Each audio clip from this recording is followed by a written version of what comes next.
Good afternoon, Mr. Zain El Amine. Can I call you Zain? You can call me Zen. That's All right. fine. So, you are complaining.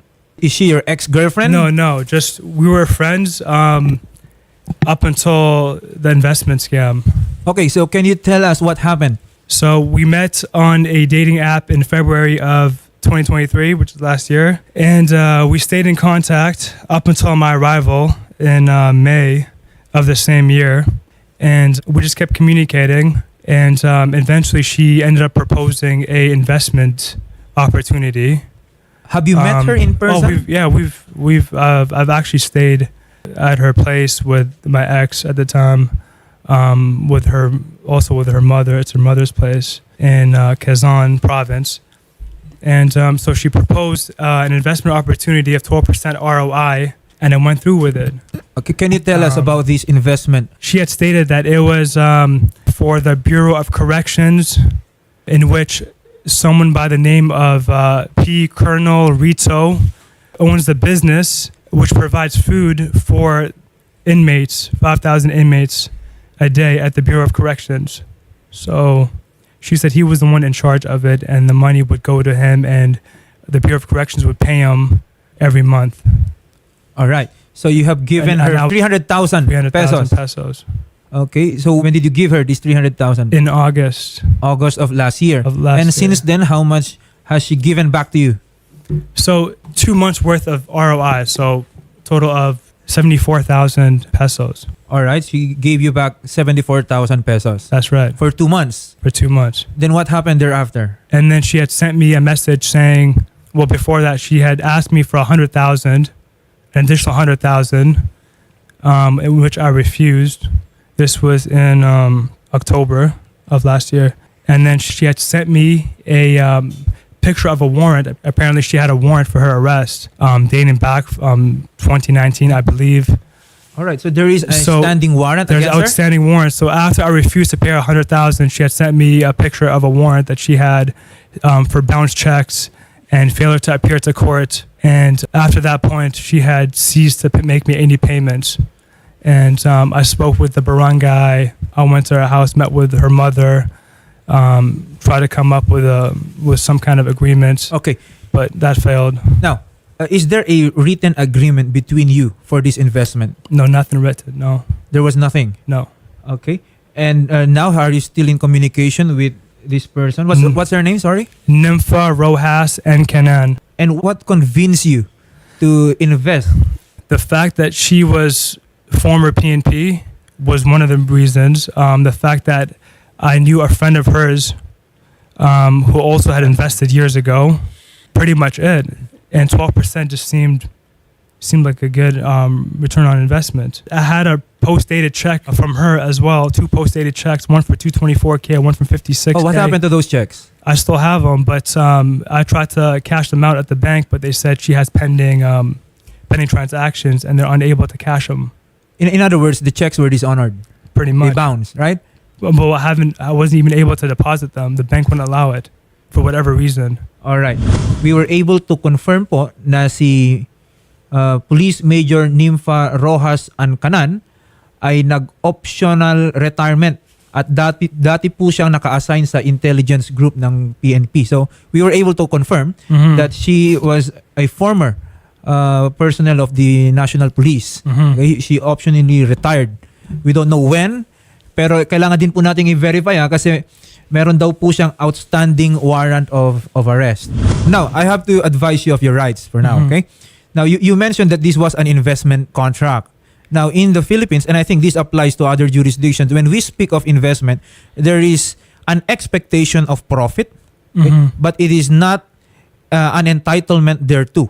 Meaning, there is a risk if we are talking about investment because you are basically entering into a business. Okay? You invest because you'd like to participate in that business and you'd like to profit from the business. Okay? So there is really no assurance of returns. Right. Now, in your case, you mentioned that Miss Nympha also executed post-dated checks in your name. So, and these post-dated checks would total to how much? More or less 300,000. Close to, yeah. Close to 300,000. And was her representation, those checks would represent your advance profits. Exactly. Okay. So in that case po, no, since there was no written agreement between you, it would appear that based on those documentations, the contract that you entered into is not really an investment but a contract of loan. Okay? Because if there was a promise to return, it is not an investment. No? It is a loan. Right? To return the amount that she borrowed from you, which more or less 300,000 pesos, the contract that they entered into based on those information and documents is actually a loan. Now, since it is a loan, there is an obligation on the part of NIMFA to return it to you. All right. Now, we cannot contact Miss NIMFA. We need her explanation why she cannot return the amount. But more to that, insofar as the investment option that she mentioned that this is for the Bureau of Corrections. Exactly. Yeah. Now, if there is no truth to that, then she basically defrauded you, okay? And she can be liable for estafa in that case. Now, that is the criminal aspect. No? Insofar as your contract, it is a contract of loan, that is a civil aspect. In the Philippines, nobody is imprisoned for loan. However, one of the material information facts in this case is she executed two post-dated checks, right? Which were dishonored by the banks. So you have to present them up to the banks when they are already due, and the bank will stamp dishonor because either the funds are not sufficiently funded or the account was already closed. In both cases, she is criminally liable. In the country, we have a crime called bouncing checks, right? The dishonor of these bouncing checks. Now, it's a special law, and there is a corresponding imprisonment. Did you confirm that the warrants were valid regarding her previous BP checks? I think we were not able to verify yet. We just learned it from you, the outstanding warrants. But if, as you have mentioned earlier, there were two post-dated checks that are to be dishonored by the banks, and she has outstanding warrant for the same offenses, and then failure to appear as well. Well, it means even the authorities are already looking for her. And chances are they're not, because she's where I visited her at her mother's house in Quezon Province. She is there. Good afternoon, Chairman Gerardo Perez. Magandang hapon din po. Ayan. Chairman Perez, kilala niyo po ba itong dating Police Major Nympha Rojas Ancanan? Opo. Okay. At siya raw po nga po ay residente po ng inyong barangay. Yes po, yes. Oo. Nandyan pa po ba siya? Nakikita niyo po ba dyan sa barangay ninyo? Sir, ay matagal na pong wala dito nagtatago po. Dami po napunta. Kasi ihanap pati po ng mga pulis. Okay. So nagtatago, hinahanap ng mga pulis. Malamang ito na siya yung sinasabi po na meron siyang warrant. Yun na po, opo. So aware po ba kayo na may warrant po talaga itong si dating Police Major Ancanan? Opo. Nabanggit po niya sa akin noong una Alright. Matagal na. Yeah. We all know that she's still staying at her mother's place in Soraya. So you know where she is right now? I mean, I visited her on the 27th of December, and she was home. She was there. She's always there. So I mean, Just confirm it right now, sir, that she's not. But In Soraya, yes, sir. from who? From the barangay chairman, sir. You mean the captain? Yes. He's on her side. I went there, and he didn't even introduce himself as a barangay captain, nor did the barangay admin. They had attitude towards me. Chairman. They were telling me. Opo. So aware pala kayo na may warrant itong si dating Police Major Nympha at sinasabi ngayon nitong Canadian citizen si Mr. Zain El Amine na aware pala kayo. Opo, dahil na pong magpunta yan dito sa amin yung Canadian, sinamahan ko po, papunta doon sa bahay ni Nympha. Opo, so alam nyo pala no na hinahanap na siya ng pulis, alam nyo kung asan na siya. Opo. Hindi ba kayo nagipag-koordinasyon para mahuli na siya? Wala po dito Hindi, nung panahon nga po na nandyan po siya. Opo, nung nga pong nagpunta dito yung Canadian, sinamahan namin punta doon sa bahay. Doon po namin nagtatago na ang Nympha. So nung sinamahan nyo po, wala na po siya doon. Opo, ang may sabi po sa akin na may warrant niya, ay di yan po ng Canadian. Ayan. Okay, at least gusto ko lang po na maging malinaw, Chairman, kasi kung alam po natin kung asan si Police Major Nympha, wag po nating itago kasi otherwise may obstruction of justice po doon, ha? Hindi naman po ako nagkukonsente pagka ganyan mga tao. Ayan. Gusto lang po natin maging malinaw diyan din, Chairman, okay? So yes, Opo. I just talked to the Chairman and he confirms that Miss Nympha is no longer there. Okay? But we will coordinate with the police authorities just so we can satisfy or we can in effect serve the warrant against Miss Nympha. If you know her whereabouts, then we can help the police. Just take it with a grain of salt. Yeah, so you let us know of her whereabouts if you know, so we can relay the information to the She police. is there in Sariaya, 100% guaranteed. She's been there ever since. I visited her even after her incident with me, and sending me her warrant. She's All right, been there. we will coordinate that with the police, She's okay? been And there. they will try to serve the And the warrant. barangay is on And her that- side, protecting her because of the relationship with her mother. He's known her for years and years and years, the barangay captain, and he's on her side clearly. So don't take anything he says at face value. Chairman, kung alam niyo po kung asan si Police Major Nympha Rojas, we will coordinate kasi makikipag-communicate na rin po kami sa PNP po ng inyong lugar para ma-serve natin yung warrant.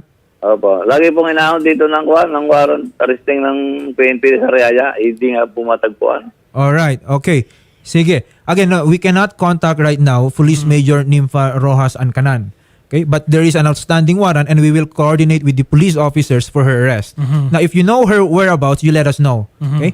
I also talked to the chairman.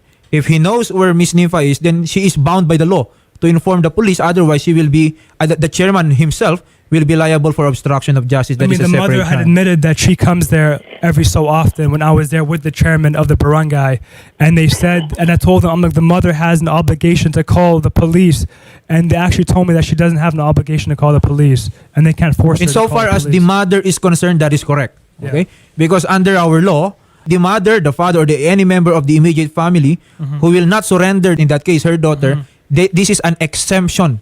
Okay, she cannot be considered an accessory to the crime. Okay, that is an exemption. Okay, because the law recognizes that it is just natural for the parent to protect her daughter from the arrest. Do you have any message for Miss Nympha? I mean, do the right thing, turn yourself in, pay back all the countless victims you victimized over the years, and just change your life around, because drinking every night and not being able to sleep because of you, it's just something that, you should just change and be a better person. All right. Just turn yourself in. Do the right thing. Stop victimizing people. At kung nakikinig po si dating Police Major Nympha Rojas Ancanan, malaya din po kayong tumawag sa amin para marinig din po natin, Shari, yung kanyang panig din. Police Brigadier General Kenneth Lucas, he is the Regional Director of Region 4A of the Philippine National Police. Good afternoon po, General. Magandang hapon din po.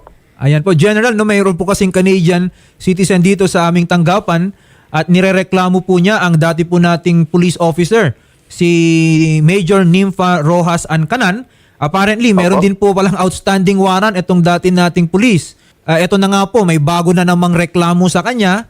Nag-alok daw po yan ng investments. Dinadamay pa ang Bureau of Corrections. Hindi naman totoo yung investment na yun. Bukod pa dyan, nag-issue ng mga cheque na tumalbog. So panibagong kaso na naman po ito, So, Director, ang hihingin po sana namin sa inyo, kasi alam daw po nitong Canadian kung asan ngayon etong nirereklamo na may standing warrant. Makikipag-coordinate po kami sa inyo para ma-serve natin yung warrant, mahuli natin etong dati nating officer. Opo, siguro I suggest ibigay niyo yung number ko doon sa nagrereklamo sa inyo para mas mabilis. Mag-uusap na lang kami sa telepono kaysa makikita pa kami, sayang yung oras. Yes po, tama po yan, Opo. At baka rin kasi kung pag-usapan natin dito, malalaman ni Major Nympha yung mga susunod na hakbang ng ating pulisya. So, Opo. para lang naman din po sa siguro sa peace of mind nitong Canadian, na para maipakita rin natin sa kanya na gumugulong yung ating investigasyon, ang ating kapulisan ay tumutulong, ipapa-coordinate po namin sa inyo, General. Opo, pakibigay po yung number ko. Alright. Maraming salamat po. Police Brigadier General Kenneth Lucas ng Region 4A Welcome po. ng Philippine National Welcome po. Police. We can no longer talk to Miss Nympha. She's not been receiving our calls. So what we have to do is to file the case against her. In that way, it is the law that she has to respond to. Otherwise, there will be a separate warrant of arrest to be issued against her. Okay, thank you very much, Mr. Zain, and we will talk to you at the other booth, sir. Awesome. Thank you very much. All right. Yes.